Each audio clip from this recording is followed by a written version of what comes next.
Hey guys, welcome back to the channel. Today is August 2nd, 2020, and this is the Flight Sim News. So first up, Geode, better known as Drew Bolton, has thrown up a pretty cool preview of Microsoft Flight Simulator. Really quick, and then just pump the throttle a little, because what I'm going to do is I'm actually going to make a sharp left turn here, and we're going to head over to that hold short. Then we're going to go to the right over to the end of runway 32. We'll turn around, and then we're going to take off to the west. We'll fly over Kingston. This is about an hour and 5 minutes long, and one of the cool things I noticed in here was Drew figured out a way to use his Rift S in Microsoft Flight Simulator beta version. Currently there is no VR support yet. What I've been reading is there's word on VR support for the HP Reverb, and I'd imagine they're going to support the Rift 2 somehow or another. But anyhow, he used OpenTrack or something, and then the VR virtual desktop from Steam, and then something else, and basically turned his Oculus Rift S into basically poor man's VR in the beta version. So that's how he's panning around the cockpit and making VR work. And they did announce the other day that there is now native support for the Track IR as well. So there will be head tracking out the gate with Microsoft Flight Simulator, but there is no VR support out of the gate.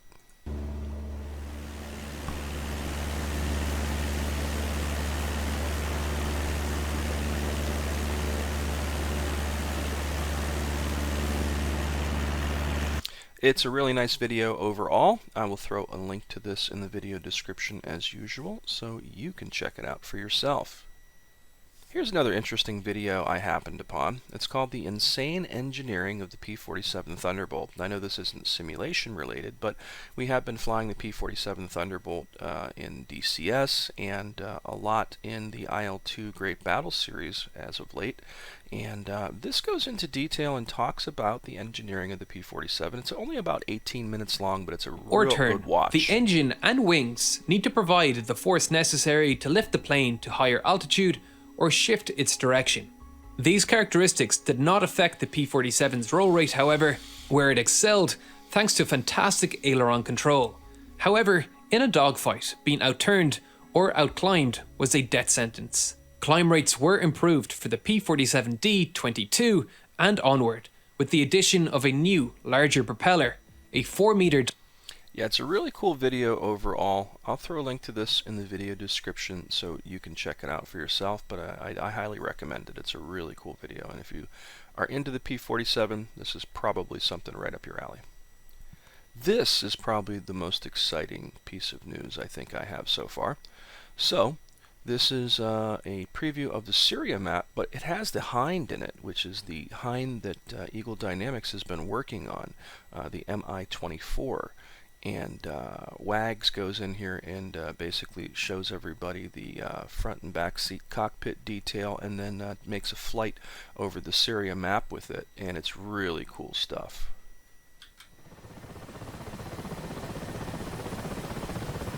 Hey everyone, Wags here from Eagle Dynamics, and in this special preview video of the Syria map for DCS World, we're excited to show off the Mi-24P Hind cockpit for the first time in a video. While still very much a work in progress, we hope you enjoy this early look. We're taking a look now at the pilot seat in the back. And now let's jump to the co-pilot gunner seat in the front.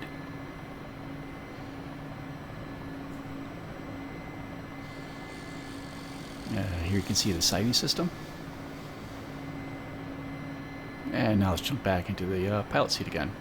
Okay, time to take off. So a bit of backstick and start putting some collective in, and we'll use the rudder pedals to keep us pointing in the right direction.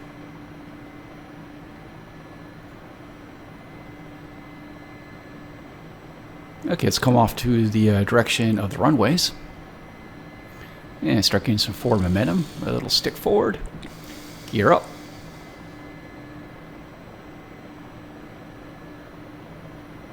Let's see if I can get a little bit lower.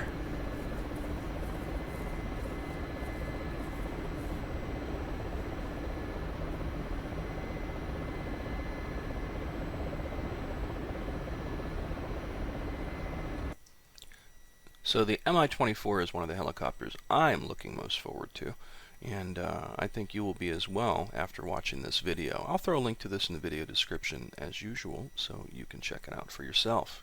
So next up is the weekend update from Eagle Dynamics. Earlier in the week, there was a post that went up on the Eagle Dynamics forums that had some information about the A-10C II Warthog, which is I want to say it's from what I remember, the new product that they're going to come out with, but also there's going to be an upgrade path for the owners of the A-10C existing product. And they go into detail here and talk about new features of the A-10C II Warthog, one of which is a cool helmet-mounted cueing system called the Scorpion HMCS. And laser-guided Mavericks, the 65E2, an updated cockpit, updated external model, a lot of changes to the HOTAS, and in addition there's a pretty lengthy development report here with a bunch of screenshots. I'll throw a link in the video description as usual so you can check this out for yourself. In addition to that, if you head on over to the screenshots section under in development, you can find a lot of these images, in addition to a couple of cool Kiowa Warrior images. I just read somewhere that the Kiowa Warrior is pretty close to completion and that they've turned it over to Eagle Dynamics for testing and final approval. I don't know how long that process takes, but I'm going to guess, based on what I've seen, that it could be a month or two. But it's definitely coming out this year from what the developers had said, and it's shaping up to be a really impressive product. So I'm hoping the Hind comes out this year too, the Mi-24, and there hasn't been much talk about it yet or showing anything off yet until now, which means they're probably in the early alpha stages, is what I would bet. But I will throw a link in the video description to all of these screenshots so you can check them out for yourself. Next up, more Eagle Dynamics news. WAGS has put out a couple of posts. This is the Hornet mini update. He goes on to apologize for the long gap between Hornet mini updates, blah blah blah. They have several engineers actively working on the Hornet, and below is a summary of several items in work or already completed internally. So the implementation of the Slammer, further updates to the JDAM and JSOW, including a GBU32, adjusting wheel brake performance, adding mark points, adjusting sensor display brightness for the Maverick, Walleye, and Slam, add contrast options for the DDIs, that's one I've seen people complaining about, reduced density of gun smoke, a corrected time on target calculation, added default control profile for the Wing Hornet HOTAS. I'll throw the list here in the video description as usual, and you can read the entire thing yourself. Next up, a Viper mini update from WAGS. Basically, he goes on to say, we have 2 full-time engineers actively working on the Viper, plus engineers lending a hand when available. While we originally had separate teams for the Hornet and Viper, we had to combine them to release the Viper on time. We're happy to have 2 separate teams again, following the addition of new team members. And their little summary is implementation of the AGM-65D, implementation of the AGM-88C HARM in HAS and POS modes, further updates to the Lightning targeting pod to include cursor 0 and many other functions, corrected RWR power, corrected INS alignment, adjusted the FLIR brightness. They've added some new skins, they've added a cockpit body and helmet, and adjustment to the angle of attack G limiter. Again, I'll throw a link to this in the video description as usual so you can check this out for yourself. Next up, Razabam posted a variety of different screenshots on their Facebook page teasing a few different products. The one that I am most excited about are these images of an F-15E Strike Eagle. This looks absolutely amazing, and I would have to say out of all the products or modules that are work in progress at the moment in development, the F-15 Strike Eagle is probably the most highly anticipated of all of the DCS up-and-coming modules, and it's nice that they're at least finally teasing us with a few images of it, and wow, does it look impressive. This is the one I am looking most forward to out of all of the in-development products that are out there, because, you know, when it comes to military aviation, there are two planes that really define it for me the most, and that would be, the first is the Tomcat, and the second is the F-15.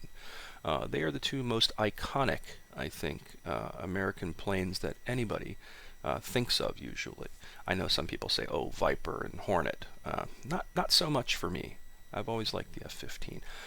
So in addition to that, Razabam also, if I scroll down here and find it, posted some Mirage 3 work-in-progress renders, which I thought was interesting.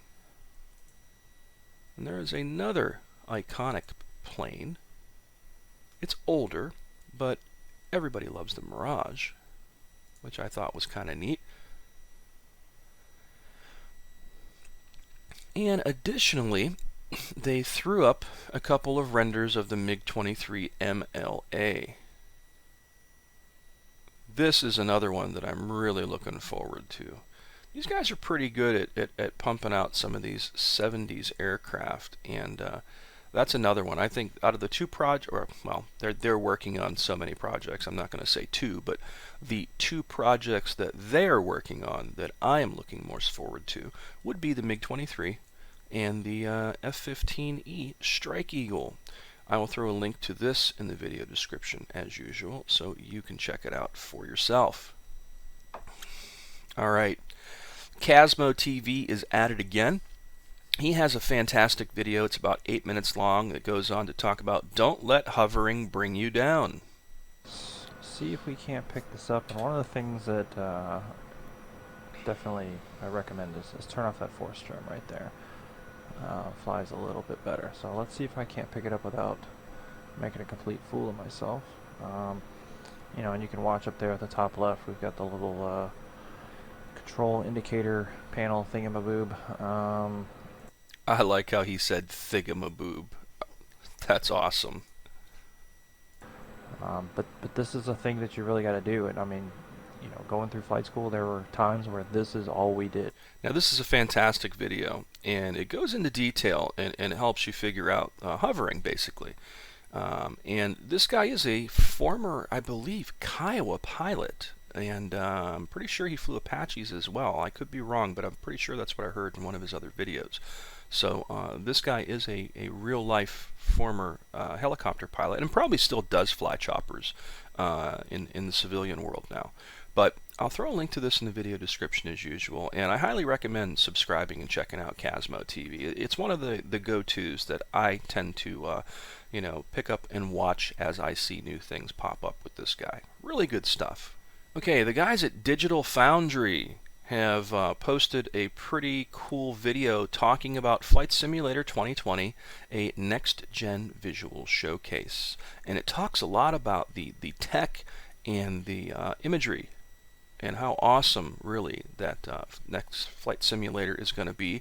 And I'm starting to get excited for this because I believe the 8th is when this is going to come out, which is like a week away. 6 days, right? So this is going to be some cool stuff. The flight yoke with pedals and the throttle was probably the best and most enjoyable way to play the game due to how sturdy and precise such instruments are, but even a basic Xbox 360 controller was very good. On a technical level, some areas will hold up better than others depending upon the quality of the satellite data driving them, or whether or not they're using those photogrammetric assets I mentioned earlier, but on the whole, most locations in this game looked excellent in the preview. Especially when you're 150 to 300 meters up in the air. You can't even get closer actually outside of This is a really good video, and it details a lot of the cool visuals. And these guys are really up on their tech. Digital Foundry is another go-to that I tend to watch a lot when they're talking about the tech and new visuals in most games out there. They do a lot of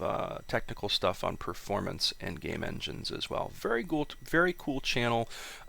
These guys have, God, they came out with this on July 30th and they already have 390,000 views. So these guys are worth watching. I'll throw a link to this in the video description as usual, so you can check it out for yourself. Alright, next up, this is a long one. I haven't even listened to this yet, but it is an interview with Eagle Dynamics on the future of DCS World, and it's about almost 2 hours long, and this was done by the Grim Reapers. I've been trying to get these guys to do an interview with me, and they're like, we're too busy, but, you know, the Grim Reapers have gazillions of viewers, so I understand, you know, why they would have went with them instead of me. But the invitation is still out there, Nick and Matt. If you guys are watching this, I would love to sit down with you guys and put together an interview like I've done with Greg from Reflected Simulations, like I've done with Jason Williams over there at 1C Game Studios. I think we could put together something pretty cool. But again, the invitation is there and the door is always open. But here we go with the Grim Reapers video. Hope you're all doing extremely well. Today is something that's genuinely really exciting. I know I say that a lot, but this is really exciting. This is, and I quote, the future of DCS World. I saw a video linked from another YouTuber, Samurai I think it was, and he had some information from Nick, the CEO of... Really interesting summary by Matthias Tekmanski, our chief tech guy in Germany. And there's an independent analysis of Flight Sim 2020 looking at, well, what works and what doesn't. What's really cool about this is, although in a way it's a little bit boring because he has this spreadsheet basically in the background the entire time as he does this interview, but at the same time I like the fact that it has the questions highlighted that he's going through as he goes through them, and there's some really good stuff in here. Like, I'm curious of this too. With the release of Flight Simulator, we get a first look at what a flight sim can look like. Has this announcement changed the team's view in any way on what they want to accomplish? So there's a lot of cool stuff in here, and I like that he was inspired by the video that Samurai put up, which I basically talked about a few news videos ago, where Samurai was really upset with DCS World and started talking about how he's going to start flying BMS more, Falcon 4 BMS. And Nick Gray had, the CEO of Eagle Dynamics, had basically turned around and responded to that video and gave a lot of really good information in the response. And basically, of course, that's what got the Grim Reapers over here involved and wanted to do an interview of their own with them. And they said yes. So it's almost 2 hours long. And again, I haven't listened to very much of this at all. It's 2 hours to, basically sit there and watch. So I'm going to have to take the time and do that soon. But I'm sure it's going to have some great information in there. It's already got 15,000 views. So I'd imagine it's definitely worth watching. I will throw a link to this in the video description as usual, so you can check it out for yourself. Alright, next up is another video from Flight School. And these guys have their hands apparently on the DCS Syria map as well.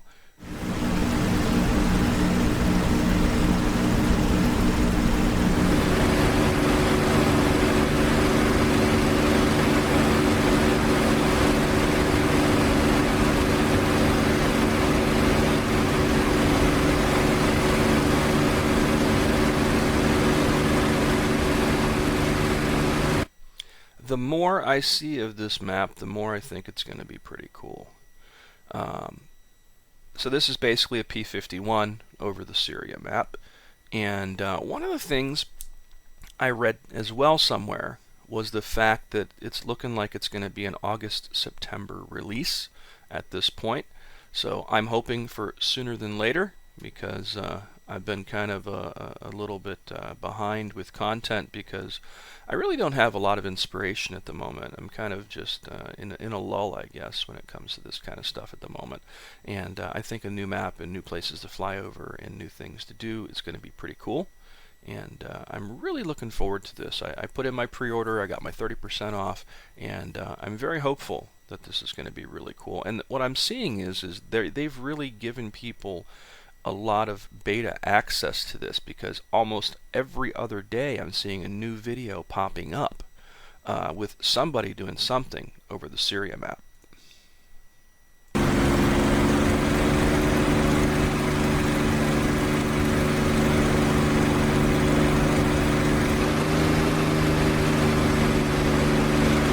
This is only about 4 minutes long, actually 4 minutes and 30 seconds to be exact. I'll throw a link to this in the video description as usual, so you can check it out for yourself. Now, Phil Style has a pretty cool channel, and I really enjoy Phil's videos. He's very passionate about Warbirds and DCS, and whenever I start wondering about a plane, in addition to some of the tutorials out there by other guys, I like to watch Phil and just see some of the things he does. He seems to be a really good Warbird pilot in DCS, and he really puts together some quality videos.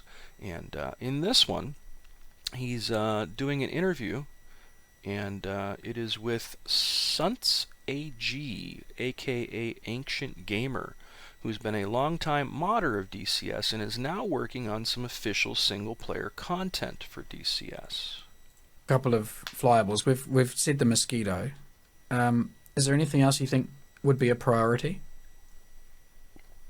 I think if the majority of the bits and pieces we've got now cover off 43, 44, and into 45.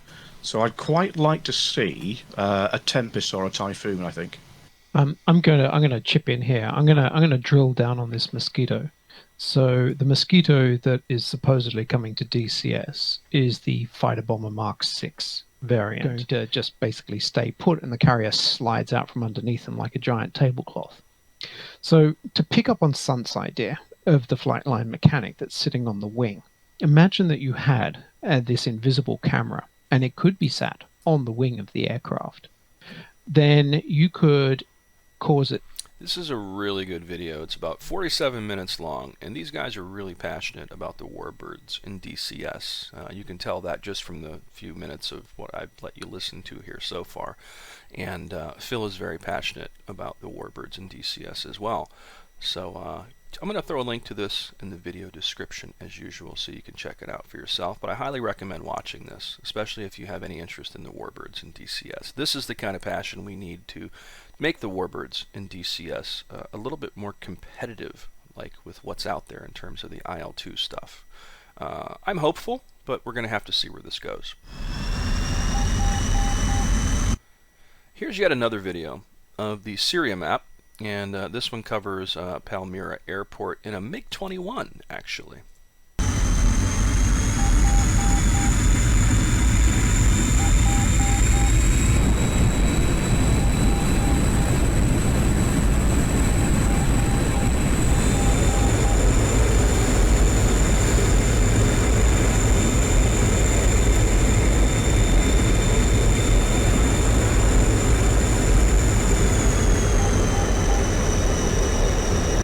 This one's also about 4 minutes long, and it's also by Flight School. So that about covers it for the news at the moment. I really can't think of anything else to talk about today.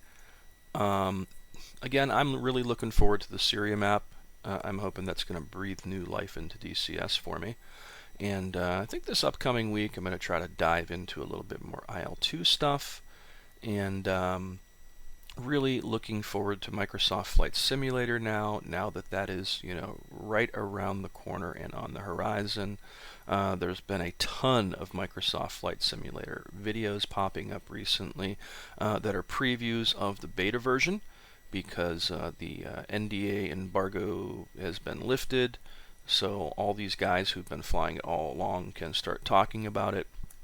I was in on the alpha of it, And I didn't even check back to see if I even had the beta, to be honest. I got bored with it. The main reason was, early on, there was no head tracking. So it's really hard to jump into any flight sim today after having had the immersion factor of track IR and VR both. You've got to have one or the other. If not, it is literally like playing in 2D. Can you imagine using a hat switch to pan around the cockpit like we did in the 90s? Oh my God, no. Being able to turn my head and look around and look into the cockpit, move my head forward to zoom in with my track IR. I mean, at this point, not having head tracking is like flying a flight sim without a joystick at this point, you know? And that really turned me off from it, and it killed the immersion factor for me. I felt like I was back in 1996 again, you know. While the visuals are absolutely outstanding and very amazing, I'm hoping that all these developers that are out there doing flight sims sees what Microsoft has accomplished and tries to do something like that themselves at this point and ups their game, because it really does look amazing. I'm not going to take that away from it. But again, I was in on the alpha, and I flew a lot of it here and there, and there was a limited number of planes and airports, and I got bored with it real quick. I have a very short attention span, and I think that's kind of why I'm in a lull right now with what I'm doing here as well for content, because I just get bored with stuff pretty quick sometimes. And I need to keep doing things that you know, keep my attention and keep me engaged.